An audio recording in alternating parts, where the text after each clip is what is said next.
Alright, mga ka-plastic. And this is me again, Big Sue. Right back at it again with another content. At isang viral na naman ang aking tatalakayin ngayong araw na ito o gabi sa inyong lugar. At ang tatalakayin po natin mga ka-plastic ay ang tungkol dito kay House Prosecuting Lawyer Armando Vigil Ligutan na kung saan ay kinukonsidera niya ang photocopy as an original, mga ka-plastic. So marami ang nag-react dito sa kanya sinabi. Sabi niya dito, quote unquote, a photocopy or duplicate that accurately reproduces the original is unadmissible and to the same extent as the original. So dito na nag-trigger ang mga bashers o mga natawa patungkol dito, mga ka-plastic, sa kanyang mga sinabi. Sabi dito ni Gabriel, ano ang photocopy consider na original? Kung may passport pala ako, pwede ng photocopy ang ipakita sa immigration. So, valid pala. Sabi naman ng isang netizens na walang pangalan, ay hindi ako attorney. Simpleng mamamayan lang ako. Alam ng lahat ng tao, certified true copy, basta may tatak na certified true copy kung saan mo kinuha yung original, pwede yon hindi mo makukonsider na original kahit photocopy pa yan. Kahit sa elementary, maintindihan yan. Kasi simple lang naman yan. Ganyan ang nagagawa ng sobrang talino. Or baka nang titrip lang yan si attorney. Parang ganito lang yan. 2 plus 2 equals 4. Depende kung 3 yan. Tama ba si BJ Suarez? Ganyan si Sir, mga ka-plast. Ayaw daw nila ang photocopy, gusto original. Yung respondent ayaw paharapin. Gusto representatives lang. So, yun ang punto dyan. Ba't ka paharapin mo sa mga nonsense na impeachment, mga ka-plastic? Diba? Ito kasi yung pinagmulan ng impeachment trial na day 2 na, mga ka-plastic. Ito po yung dahilan kung bakit nagkakaroon ng impeachment trial dito sa Senate. At ito po yung mga kanilang pinapatunayan, mga ka-plastic. Ang ina ninyong lahat, Lisa Marcos. Naalala mo? Nagpadala ka sa akin ng video. You sent me written instructions. Anong nakalagay doon sa envelope? DepEd! Anong ginawa ko? Binigay ko sa DepEd! Putak na mo ka! Sasabihin niyo sa mga tao, nakaw yan, confidential funds yan. Niwala nga kayong isang proof na hindi niyo nga nilabas na wala pang confidential funds. Meron ng white envelope. Bongbong Marcos, presidente ka, may speaker ka na involved sa bribery ng Supreme Court justices. May video, may kaso, may witnesses. Hindi mo tinanggal yung speaker mo. Pinabayaan mo siya abusuhin ang pera na bayan. Namimigay ng pera na para bang kanya, Martin Romualdez, nangangampanya tayo. Nakasakay tayo sa eroplano. Magkatabi tayo. Nagre-reklamo ka, putang ina ka, walang pera. Kasi, ano sabi mo? Gium-um ni Lisa Marcos o ni BBM ang kwarta. Reklamo ka ng reklamo sa akin. Ano sinabi ko sa'yo? Huwag ka mag-alala. Lahat ng gusto tumulong sa akin, ipapadala ko sa iyo. Kunin mo lahat. Wala ka ng pera. Sabi mo sa akin, okay lang. Pag nanalo kayo, babawiin ko lahat yan. Ang buong akala ko, babawiin mo sa negosyo mo. Legitimate businessman ka naman eh. Mina, pagsira sa kalikasan, media, tanggap ka sa Pogo. Pinaalis nyo lahat ng kompetisyon ninyo, naiiwan ang Pogo mo. May nagsasabi pa, tumatanggap ka sa smuggling, sa droga. Tapos kuha ka sa National Treasury. Akin ito, akin ito. Babawiin ko lahat. Masakit sa akin, Martin, hindi yung pagsira ng pangalan ko eh. Ang masakit sa akin, maalis naman ako sa presidential race, hindi pa rin ikaw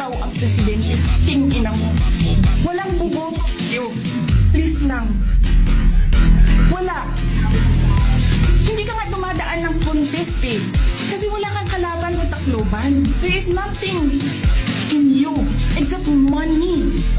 Yan lang, Martin. Harapin mo yung katotohanan. Walang walang boboto sa'yo. Senador man, Vice President man, President man, walang boboto sa'yo. Hindi ko nga alam kung mananalo ka pa ngayon sa Tacloban eh. Palamang hindi na. Kasi, magnanakaw ka. Hindi ka dumadaan sa audit. Milyon-milyon, buwan-buwan, certification lang ng congressman. Alam nyo, bakit alam ko? Kasi may MA din ako. Pero sa amin, sa akin, nire-require ako ng resibo ng COA. Pero alam ko, certification lang ang kailangan. Pero nagko-comply ako. Bigay nyo lahat ng resibo. Wala akong corruption case. Sinasabi ninyo, nawawala ang pera dahil may notice of disallowance. Ano ba ibig sabihin ng notice of disallowance doon? Kulang yung mga papel ninyo. Kasalanan ko ba yan? Galing sa field ang papel. Hindi naman ako ang gumagawa ng papel eh. Walang nag-audit sa inyo. Sino ang nag-audit ng confidential funds ng Office of the President? Wala. Huwag ka mag-alala ma'am sa security ko kasi may kinausap na ako na tao. Sinabi ko sa kanya, kapag pinatay ako, patayin mo si BBM, si Lisa Araneta at si Martin Romualdez. No joke. No joke. Nagbilin na ako ma'am. Pag namatay ako, sabi ko, huwag ka tumigil hanggang hindi mo mapatay sila. And then he said yes. Yon. Ito yung binigbil ng mga walang kwentang prosecutor dito sa Senate trial, mga kaplastik, o sa impeachment trial, mga kaplastik. Yung habilin ni VP Sara Duterte na kapag siya ang ginalaw ay lam na. Pakilitiin mo na yung tatlo. Matik yun kasi security reasons po yun, mga kaplastik. Hindi po grave threat yun. Kahit sinong itanong mo. Kapag kayo ba ay naagrabyado ng mga hinayupak na yan, hindi ka ba pwedeng makapagsalita ng habilin na once na may mangyari sa inyo, ay hindi na pwedeng ituro yung mismong may gawa? Yun na lang, dun pa lang. Dahil nakikita niya kasi, kaya nga nag-resign yan sa DepEd. Siya kasi ang umahawak sa DepEd eh.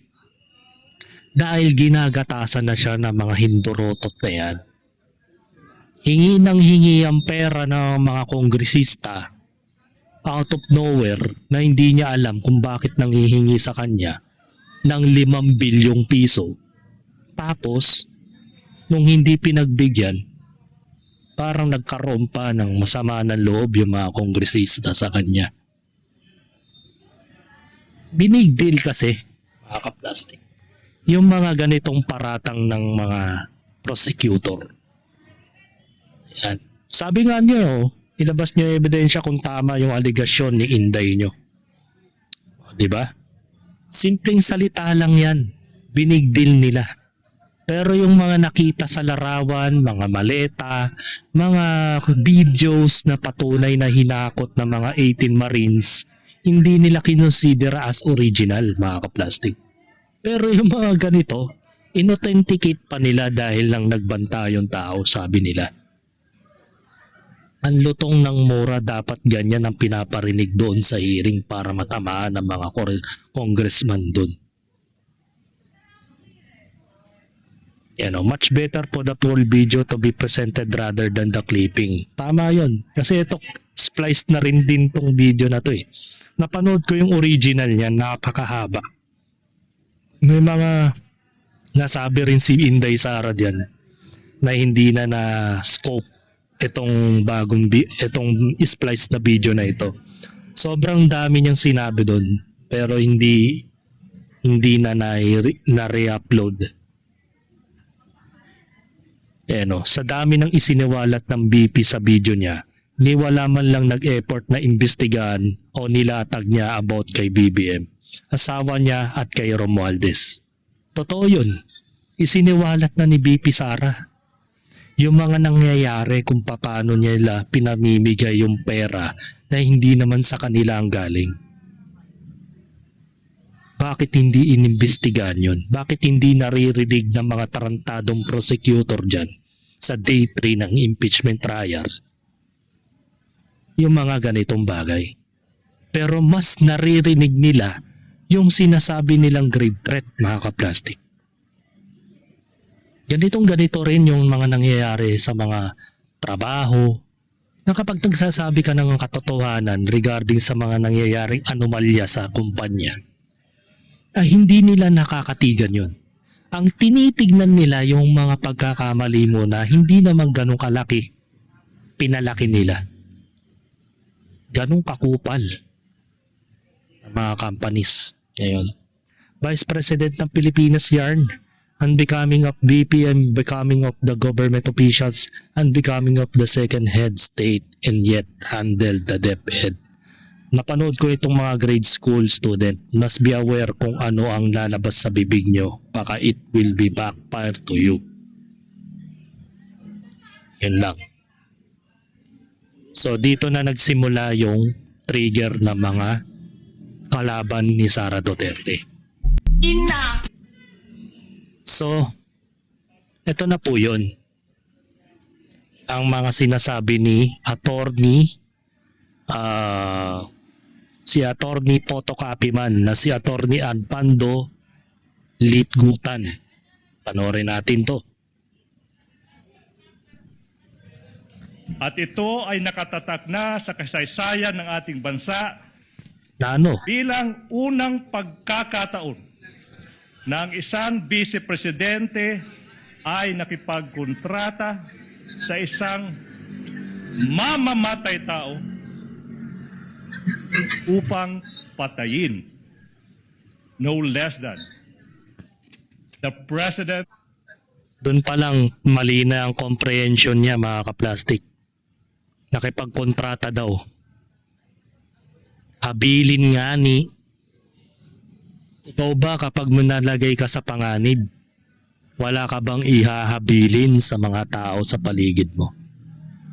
Na kapag ginalaw ka ng kung sinong tao sa'yo sa buhay mo, even na mga kamag-anak mo, hindi ka ba mag-aabilin? Diba? Let's say hindi ka gumawa ng mga bagay na papatay ka rin ng mga kalaban mo. Sabihin na natin na kapag ikaw ay ginalaw, alam mo na kung sino yung nagpagalaw sa akin. Babanggitin ko na yung mga pangalan. Bla bla bla bla bla. Malamang gagawin mo yun. Kaya yun, pinairal lang naman kasi ni Sara Duterte ang emosyon niya dahil nga siya ay napagbabantaan na rin ng buhay, even ng mga pamilya niya, nadadamay.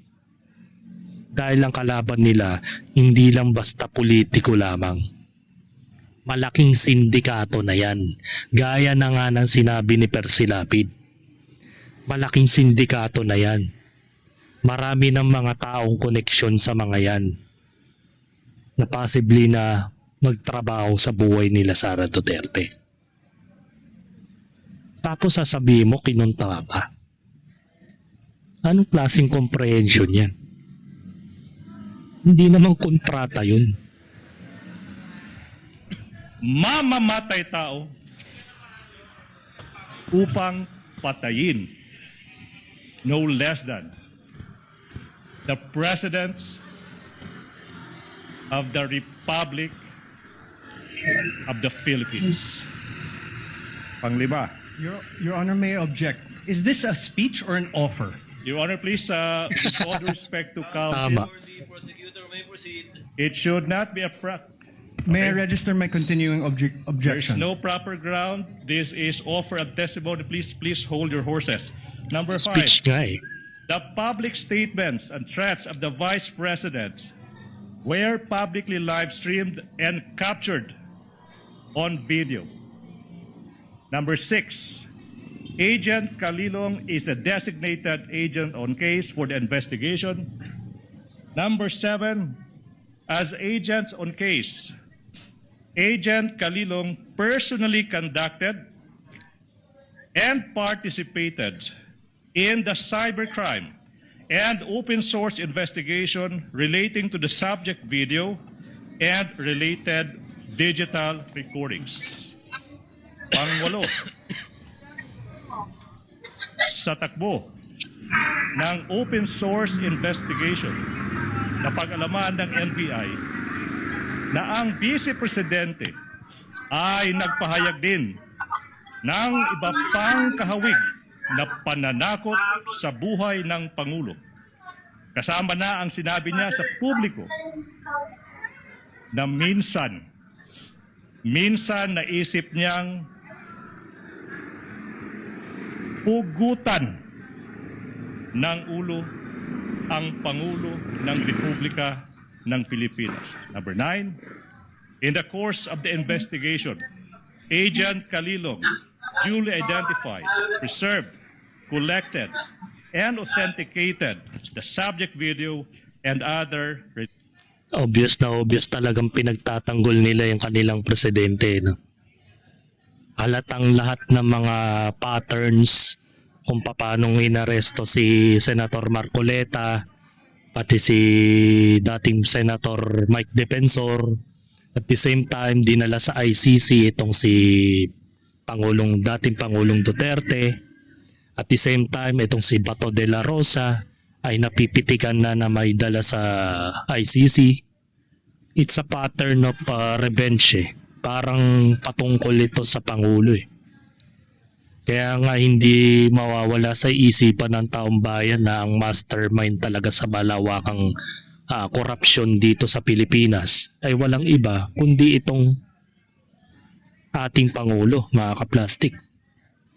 Dahil bakit sila mag-i-impeach ng Vice President samantalang ang pinag-uusapan ng taong bayan ngayon is yung flood control? Diba? Bakit nililihis nila yung kwento? At nililihis nila yung mga bagay-bagay na iba yung pinapakulong nila. At yung mga testigo pa yung pinapakulong nila, mga kaplastik. Tulad ng 18 Marines. Pati na rin yung mga senador na nagpapalabas ng mga nag-e-expose ng mga korupsyon, di ba? Patungkol sa flood control. Tapos yung mga pinaka-mastermind, hanggang ngayon malayang-malaya pa rin sila. Naging scapegoat na lamang ang mga contractors na nakulong. Kaya nga masama ang loob ng mag-asawang Diskaya eh. Parang ang lumabas eh, sila yung naging alay sa pangyayari. Sila lang ang nakulong, mga contractors. Paano naman yung mga mismong nagpalakad o yung mismong naglustay ng mga pera? O yung nakinabang? Tapos itong mga contractors yan, na mga nakisama lang din sa mga korupsyon nila, yun yung nakulong. Yun di ba kayo nagtataka? Lahat ng mga nangyayari ngayon sa Senado, nagkaroon ng tensyon dahil nagpalitan ng Senate President, dahil siyempre pumapabor na ngayon sa nasa partido ng mga Duterte yung pangyayaring yun eh, nung si Senator Alan Peter Cayetano yung Senate President eh. Kaya nagkaroon ng tensyon sa Senado, di ba? Nagbarilan dun. Bakit hindi pinaimbestiga yung mga barilan that time? Diba? Mas iniimbestigahan nila yung mga nonsense na kagaya na ito. Binigdil lahat yung mga pinagsasasabi ni Sara Duterte dito. Walang kakwenta-kwenta. Related digital recordings. At number 10, the last offer of testimony, Your Honors. Agent Calilong will testify on such other matters as may be relevant, material, incidental to the issues involved in this impeachment proceeding, and will identify relevant and material documentary and object pieces of evidence. That is the offer of testimony of our first witness, Your Honor, please. Ngayon, puro kabobohan, no? Kaya tuloy nagawan siya tuloy ng parody. Wait lang. Pero bago ang lahat, lumang iba. Paronin natin yung kulitan ni attorney Photocopy at ng attorney ni Sara Duterte. Mga kaplastik. So panoorin natin to.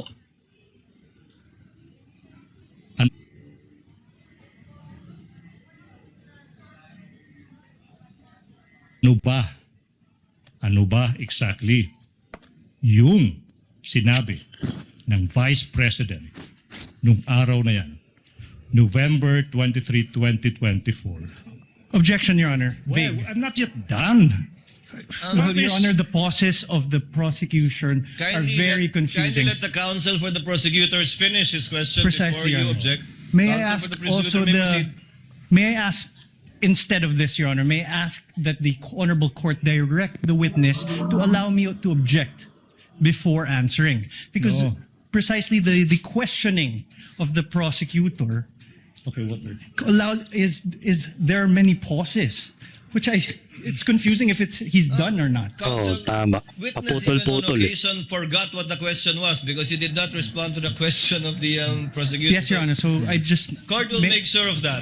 Thank you, Your Honor. So kindly finish your question Yes, if you want so- to state it again, counsel for the prosecutors. Maybe it's the tone. No? I'll be quick. What particular statements of the Vice President on that day did you investigate? objection, Your Honor. Vague. Please. Take counsel for respondent. A bit of patience. Let the counsel Yes. finish. I don't think he's finished. The question is done. What particular statement on that day did you investigate? How is that leading? Objection, Your Honor. Vague. Okay, Your Not Honor. leading. Your Honor, please. Can I I didn't address say to that, leading. Your Honor, please? Can I? What was Whether- the counsel, what's the Nanggagago basis talaga of yun, ah. objection? Vague. All right. I will It's a indulge. 2 hour Your Honor, please. 36 I will 26 indulge, minute Your Honor, video, Your please. Honor. I will indulge. I will add these two phrases. It will never be. It will never be that. Now, Mr. Witness, what statements did the Vice President utter on that day, if any? Your Honor, same objection. There's a Your Honor, 2 hour 26 minute. What? Let the does he witness mean? answer. Counsel, this 2 hour and so minute video was done on the same day. Yes. Correct, Your Honor. But the question must be given with particularity. If the witness knows, witness may answer. Ang kulit eh. Witness will please answer. Kulit na nila Video lang. was done on the same day. Di ba? Napaka-big nga naman mga ka-plastic. Ang galing nagtatanong, sabi niya under the bludgeoning. What? Iba talaga pag may experience na mukhang walang alam ang defense. Uminit ang ulo ni ate sa defense. May points ba naman binigay sa defense sa object? Masabi lang na nag-o-object. Sabi ni Sheila Season kahapon walang evidence. Fishing expedition ang ginagawa. Ngayon nagpe-present sila ng evidence ng prosecution team. Puro objection naman sila. Takot na takot halata mong guilty ang client nila. Natawa ako parang pangasar ng defense lawyer. Diba? Susmeus, ultimo poses sa pagtatanong ng object ni Mr. O ay object. Kasi ang gulo ng tanong eh. Tapos paunti-unti pa, may poses pa. Tapos may biglang may mga particular oras na o araw. Samantalang 2 hours, something like that yung video. Diba? Halatang scripted na nga ni. Scripted yung kanilang mga ginagawa. Tulad na lang nito mga ka-plastic. Ang pangkindat.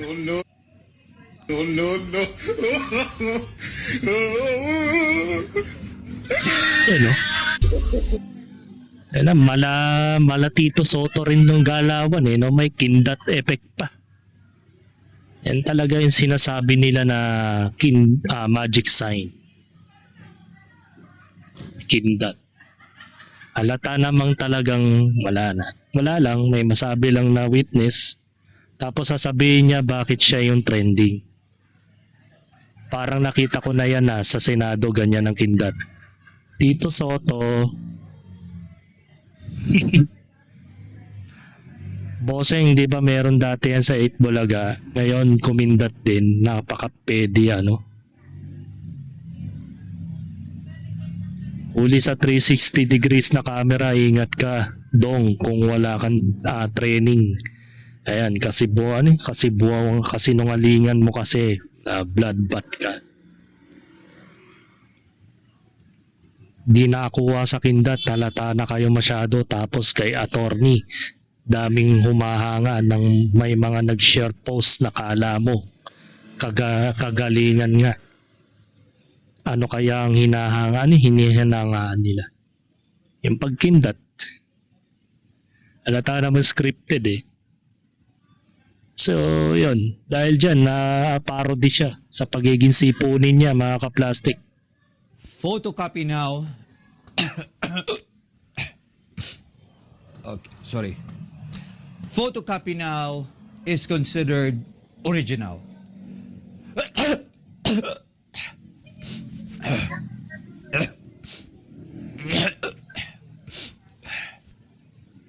Photocopy Grabe naman yan sipon na yan.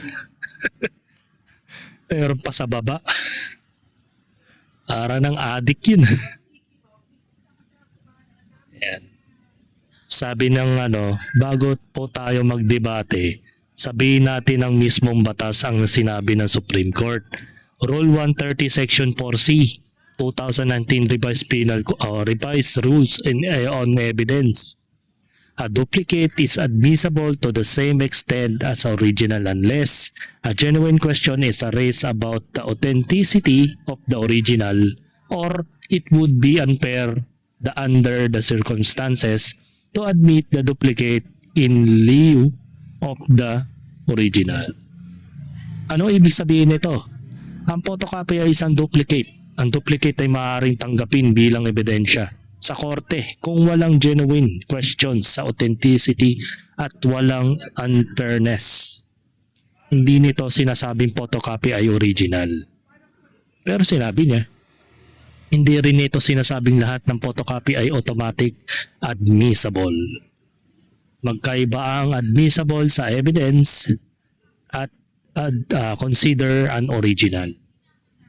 Kaya mahalagang basahin ang buong rule, hindi lamang ang headline. Legal basis. Rule 130 Section 4C, 2019 Revised Rules on Evidence. People B. Lastimosa, GR number 265758 on February 3, 2025. Maganda ang diskusyon ng batas ang pinag-uusapan, hindi personalan. Basahin natin ang buong provision bago tayo magbigay ng konklusyon. Let's say sabihin na natin na extends ito as authenticity yung photocopy o yung sinasabi nila na as an original, mga ka-plastic. Pero paano naman yung mga pinakita ng mga 18 Marines na ebidensya na meron pang video at meron pang photo at may mga timestamp kung kailan ito nangyari? At yung mga number na mga eroplanong pinaggamitan sa paghahakot ng mga mali-malitang pera. Hindi pa po ba ito pasok sa sinasabi nilang Rule 130 Section 4C, mga ka-plastic? Guide na yan. Sabihin na natin yung sinasabi ni attorney ni photocopy ay consider as an original ang duplicate or Xerox copy na ginagawa niya o yung sinasabi niya sa trending video, mga ka-plastic. Pero paano naman yung mga ipinakita ng mga 18 Marines? Ba't hindi authenticate, mga ka-plastic? So pero pag hindi pala sa kanila pabor, nangangahulugan lamang na hindi pwedeng i-consider na original yon. Diba? Pero bakit yung pagbabanta na tinasabi daw kuno nila? Pagbabanta kuno ni Sara Duterte o VP Sara Duterte. Kinonsidera nila na totoo yun. At ginawan pa nila ng kwento na may kinontrata daw na tao. Diba? Diba? So nangangahulugan lang, mga ka-plastic, na hindi patas ang kanilang trato when it comes sa batas. Diba? Nasaan na ba yung video? Ito yung original video.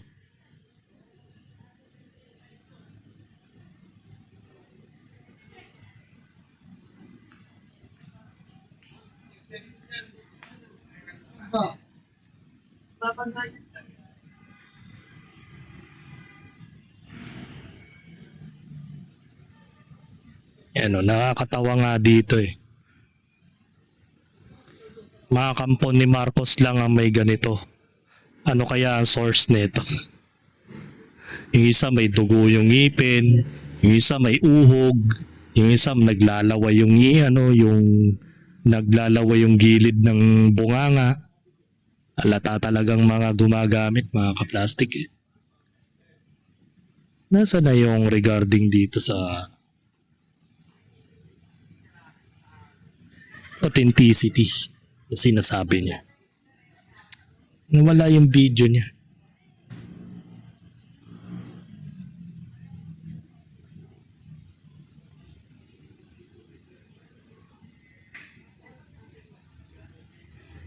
Ito. This settled now, 2019, assuming that the council is correct. Photocopy now is considered as an original, Your Honor, please. And number two, Your Honor, please, with all due respect, presentation of evidence, objection to the admissibility of object and documentary evidence happens when the documents are formally offered in evidence. We are just in the process, Your Honor, please, of presenting this evidence. So therefore, Evidence. the defense may object thereto when we formally offer the exhibits, Your Honor, please, and that's not happening yet. Your Honor, As a last point, counsel for respondent, Thank you, before Your the chair makes a ruling. Your Honor, true that photocopies are now considered originals. However, the photocopy must be an accurate and exact reproduction of that original or that printout. This settled now, 2019, assuming Yan nga yung katanungan dyan eh. Baka mamaya kasi kapag pinotocopy na yung original, mayroon na silang tinatawag na tampering. Diba? Pwedeng dayain yun, patungan ng kung ano-anong mga words by words, letter by letter. Kaya yun ang iniiwasan natin. Pero dahil sa rule ng batas natin, mga kaplastik, ayon sa Rule 130 Section 4C, wala tayong magagawa. Yun ang kanilang sinusunod na batas, mga kaplastik. Kaya nga hindi kasi pwede. So parang sa pamimiloso po nga ng mga netizens, so pwede pa pala ako magpa-xerox ng pera para mayroon akong panggastos. So pwede pala ako magpa-xerox ng passport para yun na lang ipapakita ko kapag ako ililipad sa ibang bansa. Pero hindi nila kinukonsidera yun. So unfair naman. Kasi kaya nga ebidensya, di ba? Kahit sa mga leading na mga nagkukuha ng mga ebidensya sa SOCO, sa NBI, kapag nag-iimbestiga sila, di ba dapat authenticate yon? Hindi yun ng parang photocopy lamang. Parang unfair kasi na ganun yung kanilang mga ano. At dahil dyan mga kaplastik, marami talagang mga netizens ang mga namiloso po dahil kinukonsider as an original na kapag ikaw ay nagpa-xerox, especially kapag pera. Yun nga lang, makakasuhan ka dahil sinerox mo yung pera. Agoy, attorney, salamat kay sa imong ka-bright ha. Solba daw ang problema, ipa-xerox ko ni. Mao na lang gid mong kwarta. Pa-xerox din ako, attorney, kay madawat naman kaha. Sa man ni color, di color na to kay para mura sa jug original. Okay. Bantay, di ni dawaton ha. Ato kog SM Lasyon ugma mangumpra ko. Kisa may ganahan magpa-Xerox di ako. Libre ba? Pagdala mo bond paper. Ay, oh, sus! Asa ka na? Asa man back to back pag hindi na ako, no? Di ni madawat kong back to back. Okay, back to back ato ibalik eh. Ato lang ipapilit eh. Ayaw na. Eh, back to back tani kay ta. Ato bang naguntingon niya ipapilit. Serious na. Oh, bali na ha. Okay. Be, colored gihapon. Bantay lang bag di madawat ugma adto sa ko hapit sa merkado. Daghanon ko ni pag Xerox. Madawat naman. Medyo naintindihan ko yung mga sinasabi niya. Attorney, sa imong ka-bright, ako asawa, nabuwang, kasiros ng kwarta. Sabi niya nasisirada ng ulo yung asawa niya dahil siniserox daw yung pera. Oh, see? Very good jud kayo. Bantay di ni madawat niya. Dagan na kay kong kwarta ni back-to-back. Pagtubak nga ni. Dahil dyan, makakasuhan katuloy ng Bangko Sentral, mga kaplastik. Tinag na nga eh. Tawa ngayon, iyak later. Saksakan talaga kayo ng kabobohan. Katangaan ng mga DDS. Bakit? Tototohanin ba nila yung pagbibili ng pera gamit ang Xerox copy? Baga, pinapamukha lang ng mga netizens kung gaano katanga yung mga konklusyon ng mga prosecutor doon na kinukonsider nga ni yung Xerox copy. Ngayon, mukhang nahaharap sa problema itong nagngangalang U-Pinks sa Instagram. Hibyang Loyam sa Threads. Yari si U-Pinks, mga kaplastik, mukhang madedemanda. Diba? Pero hindi lang naman siya ang gumawa niyan, pati si Daryl Yap, mga kaplastik. Yan. Siguraduhin mo yan, ati, kapag ito hindi tinanggap. Diba? Pinakita niya yung photocopy as now consider an original, sabi ni Armando Virgil Ligutan, mga kaplastik. Diba? Sabi, a photocopy can be considered as original based on the rules of evidence as long as pasok siya sa exceptions and requisite if never ang original copy ay isang document ay nawala or na-damage. The photocopy of the said document can be considered as original. Just search the best evidence rule only applicable sa court. Sabi nga nila magkaiba yung requirements sa pag-a-apply ng trabaho na kinukonsidera yung Xerox copy pero sa korte kinukonsidera din. Diba? Pero bawal gamitin pambayad. So meron ding opinion si BSP, mga kaplastik. Sabi dito,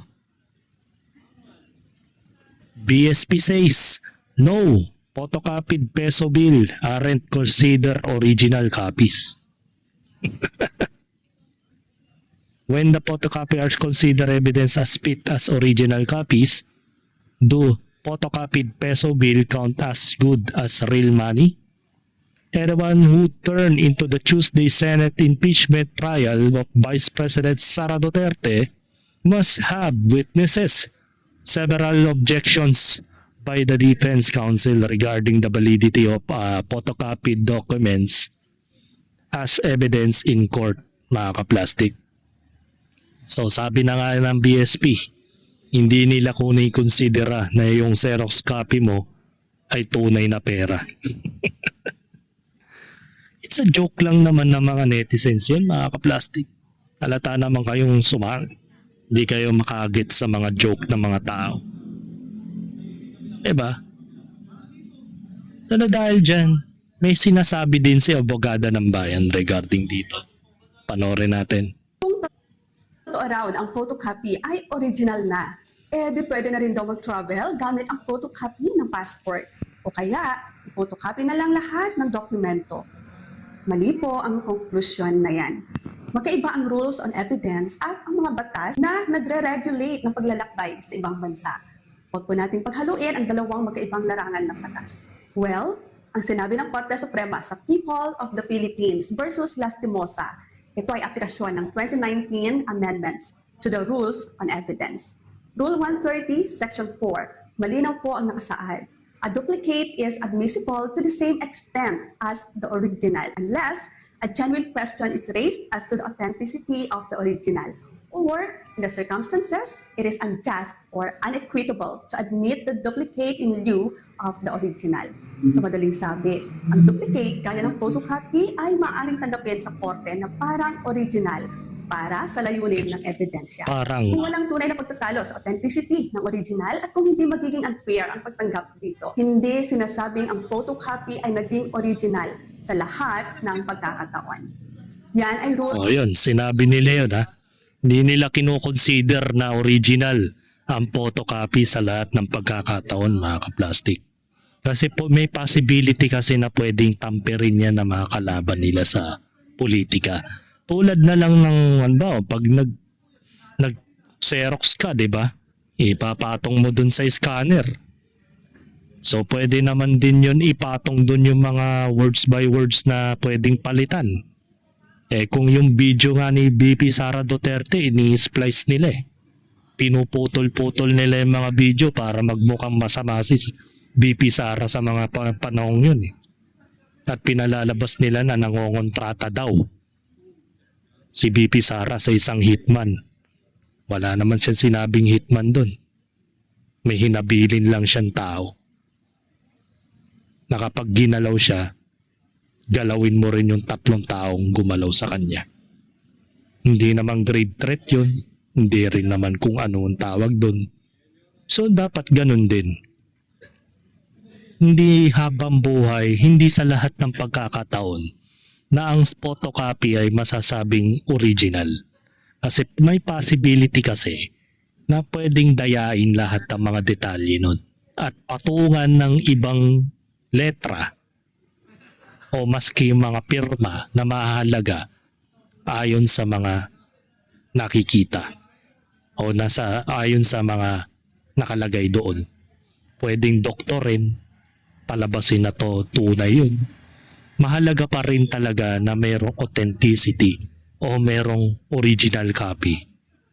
Kaya siraman yan, nabasa, napunit, ang importante mayroong kang authentication na ebidensya, na tunay, na talagang yung mga nakasulat doon ay kapareha ng photocopy. So yan ang iniiwasan natin, mga kaplastic. Pero bakit yung mga larawan o video na nakikita natin na pinapakita ng 18 Marines, hindi nila binibigyan ng halaga? May mga corresponding dates, may corresponding plate number o control number, o yung mga serial number ng mga eroplanong pinaggamitan ng panghakot ng mga mali-malitang pera. Bakit hindi yun inauthenticate at hindi kinatigan ng Senado? So nangangahulugan, may mga selective justices talagang nakikita tayo ngayon, sa panahon ngayon. Talagang bulgaran na, harap-harapan tayong ginagago ng gobyerno.